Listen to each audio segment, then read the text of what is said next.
Shalom anak-anak, bagaimana kabarmu hari ini? Bertemu lagi dengan Ibu Guru Injilia di video pembelajaran kelas 3. Hari ini Ibu Guru akan menjelaskan kepada anak-anak semua tentang aktivitas yang akan kamu kerjakan secara mandiri di rumah. Sebelum kita memulai pelajaran kita, mari kita berdoa. 1, 2, 3. Bapa di surga, terima kasih untuk hari ini. Kami mengucap syukur untuk kesehatan dan kekuatan yang Engkau anugerahkan bagi kami. Kami akan memulaikan pelajaran kami. Tuhan menolong agar kami dapat belajar dengan serius, penuh konsentrasi, dan mengerjakan aktivitas yang akan kami lakukan bersama dengan Papa dan Mama di rumah. Kiranya semua itu Tuhan dapat menolong kami untuk memahami wujud-wujud benda yang ada di sekitar kami. Ini doa kami Tuhan, kami mengucap syukur, demi nama Tuhan Yesus kami berdoa. Amin. Nah, anak-anak, tujuan dari pembelajaran kita kali ini adalah dengan mengisi lembar pengamatan percobaan, kamu dapat menceritakan hasil pengamatannya dengan tepat. Yang kedua, dengan membaca langkah percobaan, kamu dapat menemukan kosakata baru yang terkait dengan wujud benda cair. Yang ketiga, dengan kegiatan diskusi bersama orang tua, kamu dapat mengidentifikasi kegiatan gotong royong di lingkungan sekitar dengan beragam. Yang keempat, dengan kegiatan bercerita, kamu dapat berbagi pengalaman kegiatan gotong royong yang telah dilaksanakan. Nah, anak-anak, pada pertemuan kita kemarin, kita sudah belajar bagaimana sifat-sifat dari benda padat. Kali ini kita akan sama-sama membahas dan melakukan percobaan bagaimana sifat dari benda cair. Seperti benda padat, benda cair juga ada banyak di sekitar kita. Sekitar 70% permukaan bumi tertutup oleh air laut. Tubuh manusia hampir 2/3 bagian merupakan cairan. Anak-anak, kamu tahu tidak apa saja sifat dari benda cair? Nah, sebelum kita belajar dan melakukan percobaan tentang sifat benda cair, kita harus tahu dulu ya anak-anak, bahwa air adalah benda cair yang sering kita temui dan kita sebagai manusia tidak bisa lepas dari yang namanya air. Karena air itu memiliki banyak sekali manfaat dalam kehidupan kita. Air kita pakai untuk minum, kita pakai untuk mandi, kita pakai untuk mencuci pakaian, mencuci piring, dan manfaat-manfaat lainnya. Oleh karena itu, kita punya tanggung jawab untuk menjaga air agar supaya tetap bersih dan dapat digunakan oleh kita dan juga orang banyak. Nah, selain air, ada juga benda-benda lain yang termasuk dalam benda cair. Contohnya, susu dan juga minyak. Ada juga beberapa benda cair lainnya, seperti sirup, kemudian ada kecap, dan lain-lain. Kamu bisa menemukan sendiri ya anak-anak, di sekitarmu pasti ada banyak sekali benda cair. Nah, untuk mengetahui sifat benda cair, lakukanlah percobaan berikut. Siapkan alat dan bahan. Air dan minyak goreng. Minyak goreng bisa kamu ganti dengan benda cair lainnya yang ada di rumahmu, kemudian ember, gelas, dan kantong plastik. Langkah-langkah percobaan adalah masukkan air ke dalam ember, kemudian ke dalam gelas, dan terakhir ke dalam kantong plastik. Lakukan hal yang sama dengan minyak goreng atau benda cair lainnya sesuai dengan pilihanmu.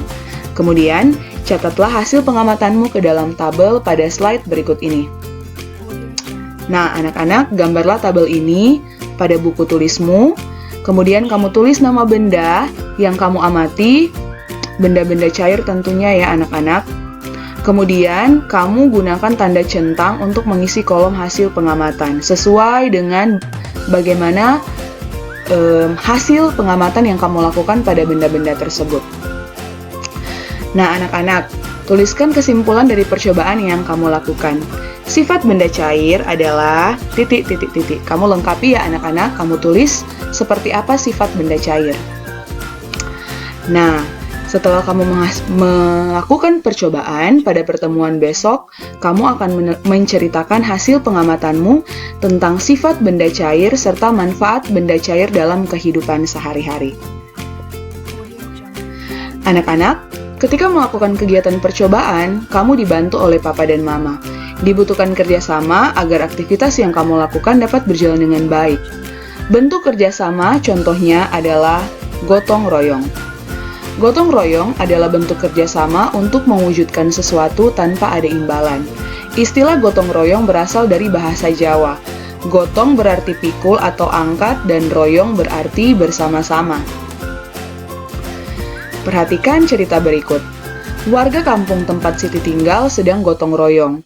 Mereka sedang menyiapkan lahan untuk bermain anak-anak. Setiap warga membantu dengan caranya masing-masing. Bapak-bapak membantu membersihkan lahan, ada yang membantu tenaga, ada yang membantu menyediakan bahan-bahan yang diperlukan, seperti pasir, semen, cat, dan lainnya. Ibu-ibu dan anak-anak juga tidak mau kalah. Ibu-ibu menyiapkan minuman dan makanan kecil. Anak-anak membantu membawakan makanan dan minuman. Lahan tempat bermain dapat diselesaikan dengan cepat. Anak-anak bergembira, karena anak-anak dapat bermain di lapangan. Dari cerita tadi, kita dapat melihat manfaat dari gotong royong. Yang pertama, pekerjaan menjadi lebih ringan. Yang kedua, pekerjaan menjadi lebih cepat selesai karena dilakukan bersama-sama. Yang ketiga, menumbuhkan sikap sukarela dan ikhlas. Sukarela itu artinya kemauan sendiri. Yang keempat, menumbuhkan kasih karena ada sikap tolong-menolong. Dan yang kelima, mempererat persaudaraan dan menciptakan kerukunan. Anak-anak, dengan melakukan kegiatan gotong royong, kita telah mengamalkan salah satu sifat kasih, yaitu saling menolong satu dengan yang lain. Nah, dengan bergotong royong, kita juga menumbuhkan sikap sukarela, di mana ada kemauan sendiri untuk melakukan suatu pekerjaan tanpa mengharapkan imbalan. Nah, kita belajar bagaimana kasih yang tulus dengan melakukan sikap gotong royong. Ada kerjasama yang terjadi di dalamnya, sehingga kita dapat mempererat persaudaraan dengan orang lain. Nah, contoh sikap gotong royong seperti tadi ya anak-anak. Nah, para warga yang sedang membangun tempat bermain anak, atau juga seperti ini, para warga yang sedang membangun pos kambling. Kemudian, para warga yang bergotong royong untuk membersihkan lingkungan sekitar. Contoh gotong royong di dalam rumah. Ketika kita bersama-sama dengan anggota keluarga membersihkan rumah, atau kamu yang bersama dengan ibumu membantu ibumu untuk mencuci piring. Ini adalah contoh-contoh dari sikap gotong royong.